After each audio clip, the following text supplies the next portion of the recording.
নমস্কার, আমি অ্যাস্ট্রোলজার বৈশালী সরকার। পরপর কিন্তু এক্সাম চলছে, ছাত্রছাত্রীরা এবং তাদের বাবা মারা সবাই কিন্তু চিন্তায় কেমন রেজাল্ট হবে।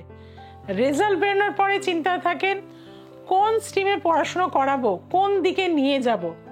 তার একটা সঠিক গাইডলাইন আজকে আমি আপনাদের দেওয়ার চেষ্টা করব।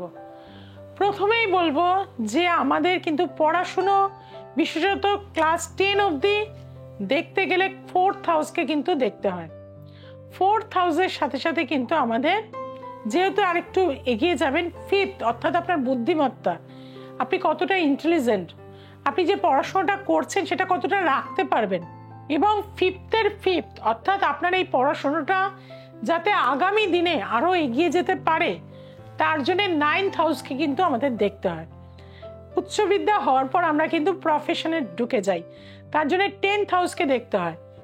আর এই হাউসগুলো ভালো থাকলে সাকসেস আমরা প্রত্যেকেই জীবনে চাই, তার জন্য কি দেখতে হয় 11th হাউস।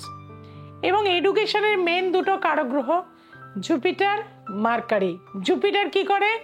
রিসিভ করায়, আপনি যা দেখছেন, যা শুনছেন, যা পড়ছেন সবকিছু আপনার ব্রেনেতে স্টোর করায়। আর বুধ কি করে?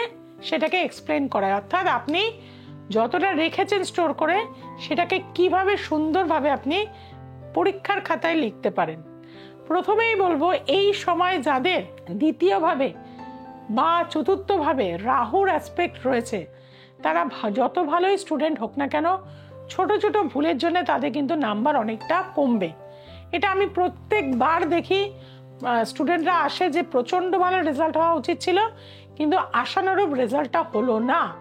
90%-এর ওপরে পাওয়ার কথা ছিল, 75% পেয়েছে।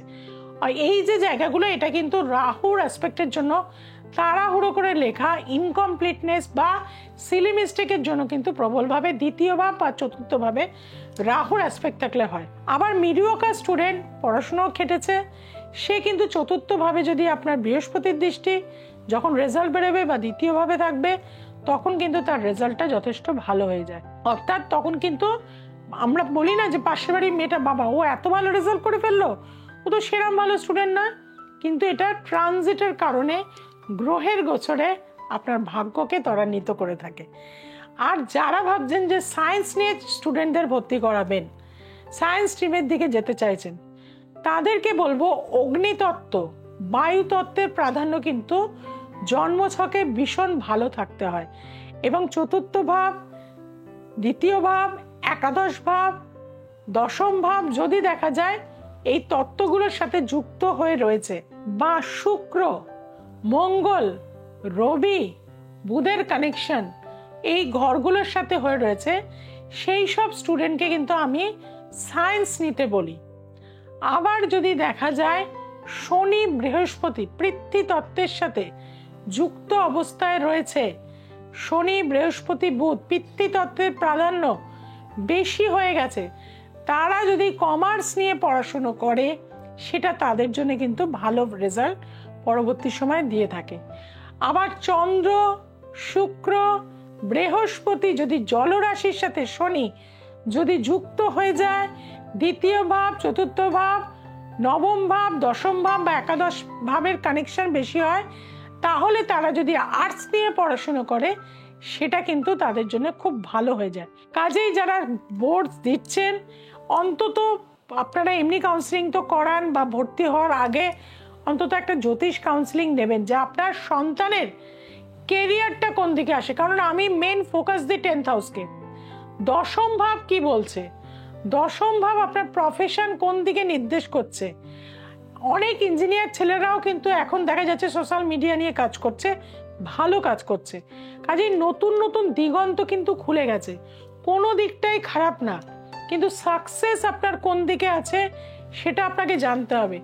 আপনার সন্তানের কি উচ্চবিদ্যা আপনি শহরে রেখে পড়াবেন, না বাইরে পাঠিয়ে দেবেন, অন্য স্টেটে গেলে ভালো হবে নাকি অ্যাব্রড গেলে ভালো হবে, অবশ্যই কানেকশন থেকে বোঝা যায়। 3-9 যদি কানেকশন হয়ে যায় তাহলে আপনি অন্য স্টেটে দিন, আর যদি 9-12 কানেকশন ওয়েল হয়ে যায় তাহলে যদি আপনি বিদেশে দেন, সেখানে যদি পড়াশুনো করে সেটা কিন্তু ভালো হয়ে যায়।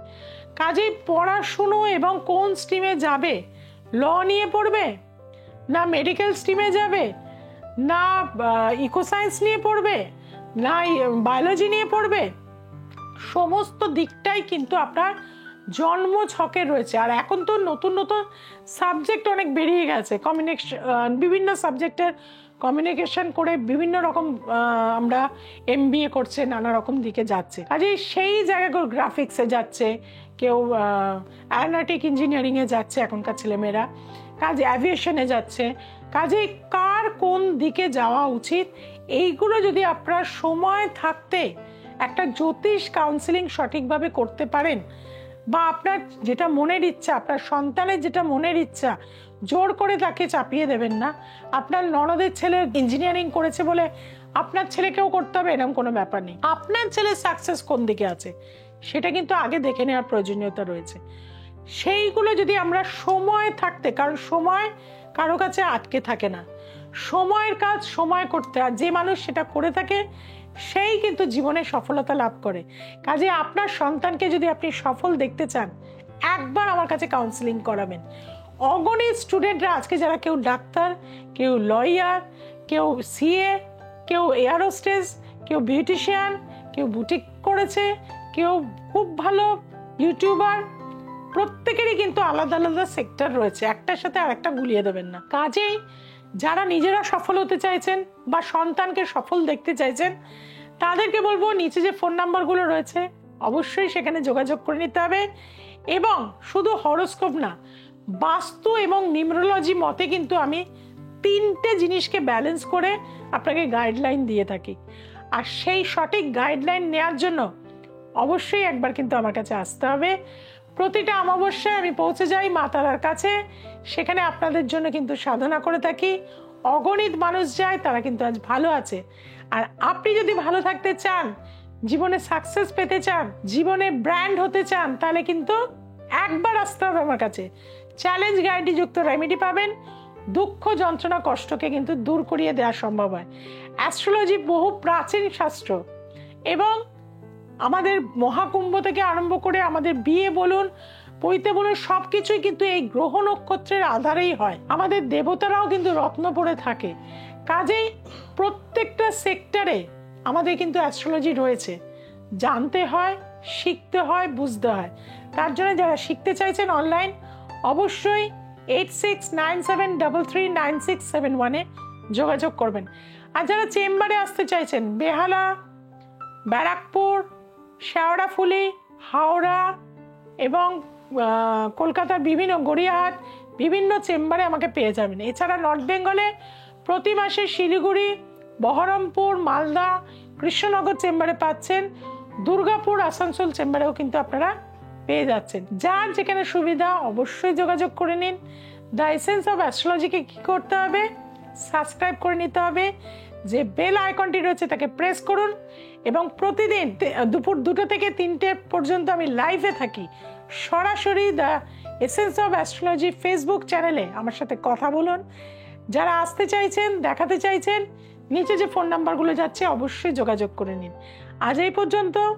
আর একটা কথা, নেক্সট কিন্তু এপিসোডগুলো দেখার জন্য, কারণ ট্রানজিটগুলো হচ্ছে পরপর আমার এপিসোড আসতে থাকবে, এবং সেগুলোকে অবশ্যই ওয়াচ করতে হবে। আর ওয়াচ করতে হবে পডকাস্টিং, অর্থাৎ আপনাদের জন্য নতুন মোড়কে নতুনভাবে পডকাস্টিং আসছে।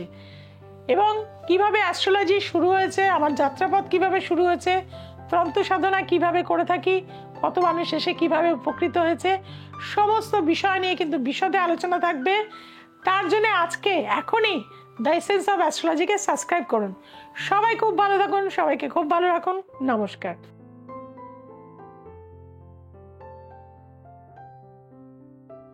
আমার নাম শুক্লা দত্ত। আমি আমার ছেলের জন্য এসেছি। আমার ছেলের নাম অর্ণব দত্ত।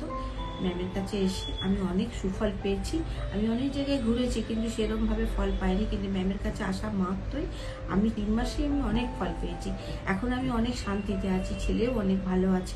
আপনাদের জন্য বলি, আপনাদের মধ্যে যদি কেউ সমস্যা থাকে, কষ্ট থাকে, আপনারাও এনার কাছে আসুন। আপনারা দেখবেন সুফল পাবেন অতি শীঘ্র।